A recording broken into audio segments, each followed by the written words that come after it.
Hello, my beautiful fragrance family. Dustin here, fragrance fan. Go ahead and do me a solid and click that like, comment, and subscribe. Don't forget to hit that bell notification. I'm just going to keep on bringing you guys these budget-friendly fragrance reviews. That 40-ish and $100 range, most of these way less than that, and a good number of these you can find at your local rack store.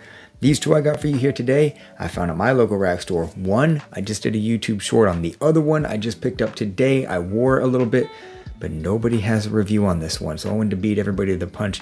You guys didn't even mention this thing in the comments, so don't know. Did I just discover something or what? So let's go up with the first one that I did a review on, and that is Cremoburbon&Oak.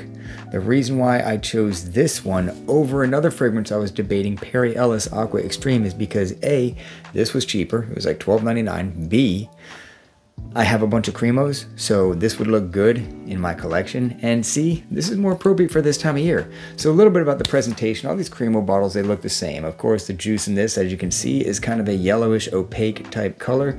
Normal little sticker that you got on the front, and some detailing on the side. The atomizer cap itself slides really nice into place, but I have a feeling, a strong feeling, that it's not going to the more I use this thing.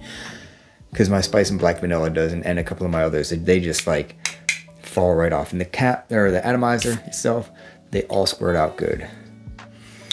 So this is a dry fragrance. It is a masculine dry fragrance. It's got a bit of spice, woods, whiskey, like dry Canadian whiskey, and that's pretty much it.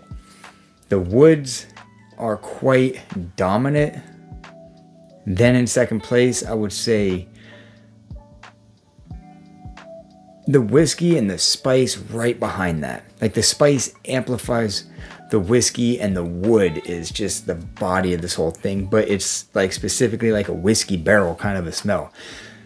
The deep dry down in this is where this might start becoming more like a Bentley Intense type of a smell, but not exactly. It's like 60%.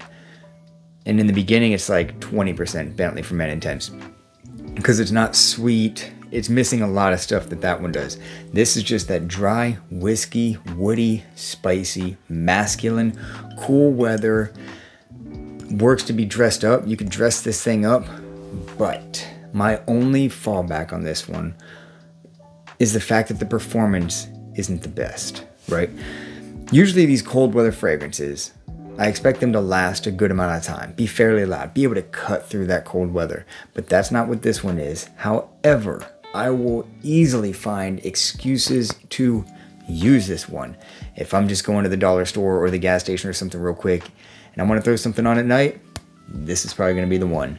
Out of the shower, I can tell you right now, I'm going to be reaching for this one out of the shower. I already have multiple times, because to me, it's that good. It's a cozy smelling masculine fragrance. It's a cozy masculine. So on me so far, performance isn't that good, like a lot of these Cremos. Smells good, like a lot of these Cremos. Letting the cat out of the bag. Overall rating, I'll give it a 5.5. Scent profile is like a 6.5, but because of the poor performance, 3 to 4 hour fragrance, it's like a 5.5. Still, getting a good score like that and being like $12.99, that's saying something about it. Cool weather, daytime, evening, mature, masculine, smooth. It's almost got like a sandalwood thing. Forgot to mention that. Spicy, woody, whiskey, smooth woods without the creaminess of the sandalwood, but like that smooth, silky spot that sandalwood can sometimes have to offer. This takes on a bit of that. So yeah, if you see this one in the wild, pick it up. There's a good chance that you will like this one. And if you have it, let me know what you think about it. Up next, I don't know what this is cloning. I think maybe Yves Saint Laurent Trench. I haven't smelled that. I don't even know if this is the right cap for this. Seems like it is because it clicks nice into place. And that is Milestone's Trendy. Wood Intense, is that what it is? Yeah, Wood Intense. Seen the little Milestone logo there? Had to scoop this one up. And, of course, they have the pressure sensitive, beautiful atomizers.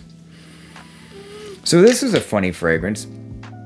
When I first sprayed it on myself, you know, I'm dissecting it, I'm having fun trying to figure out what this thing is, and I'm like, okay, clearly, first and foremost, what hit me the strongest is like orange, like a just plain Jane navel orange, a nice Florida orange, spicy, woody, right? Not very spicy, little spicy, woody.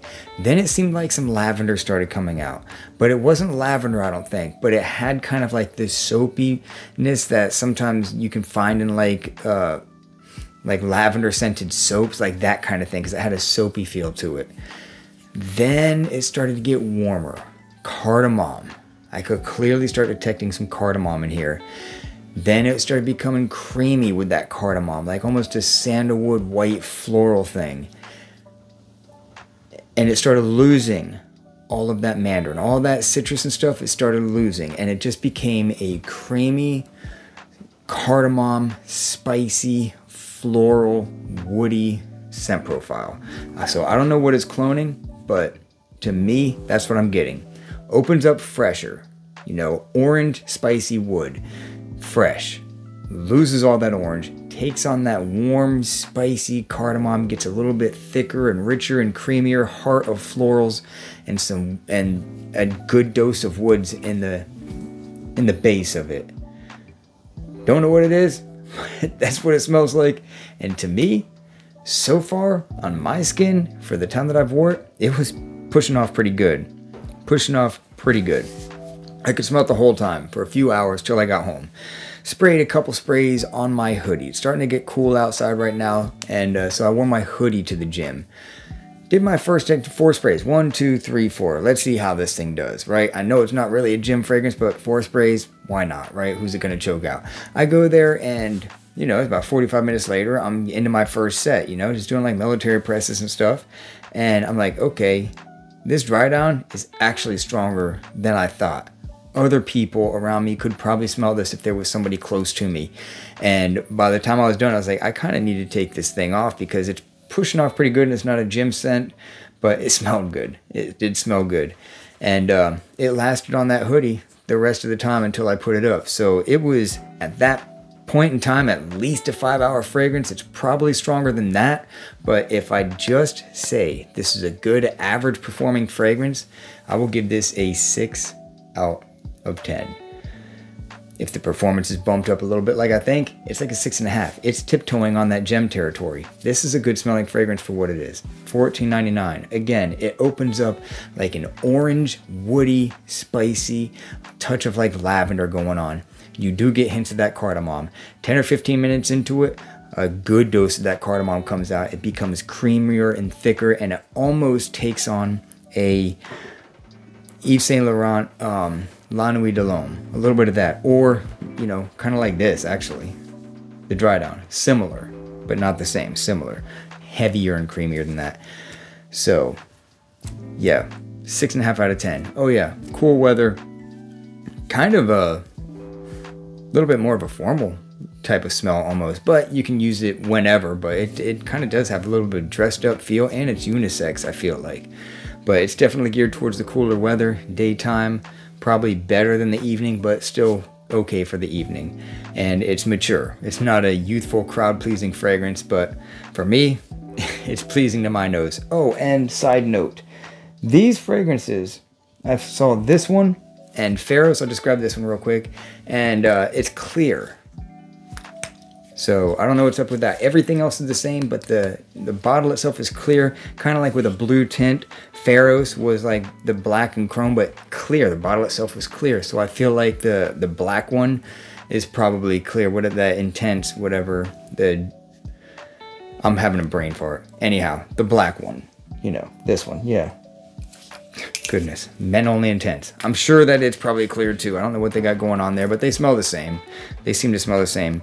This one might not have been as creamy, but I think that could have been psychological too because it was a clear bottle, but it was still good, still worth picking up. So yeah, this milestone, trendy. If any of you guys have it, let me know if I have the right cap on it and what is cloning. I think it might be Yves Saint Laurent Trench, but I don't know. That's just what I think. And the cremoburbon&Oak, let me know what you guys think about that one if you have it. So yeah, those 2 fragrances. Recently got them and recently like them. So with that, I'm out. Y'all be blessed. Take care of yourself always. And until next time.